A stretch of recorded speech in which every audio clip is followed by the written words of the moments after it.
اے پیغمبر میری طرف سے لوگوں کو کہہ دو کہ اے میرے بندو جنہوں نے اپنی جانوں پر زیادتی کی ہے اللہ کی رحمت سے نا امید نہ ہونا، اللہ تو سب گناہوں کو بخش دیتا ہے، بے شک وہی تو ہے بڑا بخشنے والا بڑا مہربان۔ اور اس سے پہلے کہ تم پر عذاب آ واقع ہو اپنے پروردگار کی طرف رجوع کرو اور اس کے فرما بردار ہو جاؤ، ورنہ بعد میں تم کو مدد نہیں ملے گی۔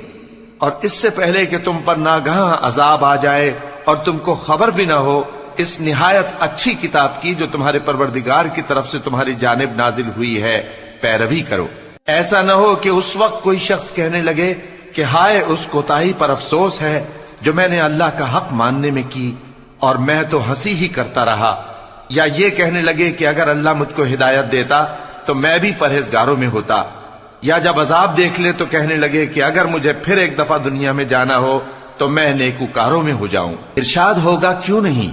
میری آیتیں تیرے پاس پہنچ گئی تھی مگر تو نے ان کو جھٹلایا اور شیخی میں آ گیا اور تو کافر بن گیا۔ اور اے مخاطب جن لوگوں نے اللہ پر جھوٹ بولا تم قیامت کے دن دیکھو گے کہ ان کے چہرے سیاہ ہو رہے ہوں گے، کیا تکبر کرنے والوں کا ٹھکانہ دوزخ میں نہیں ہے؟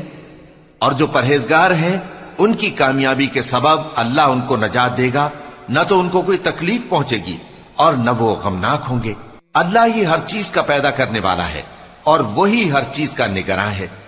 اسی کے پاس آسمانوں اور زمین کی کنجیاں ہیں، اور جنہوں نے اللہ کی آیتوں سے کفر کیا وہی نقصان اٹھانے والے ہیں۔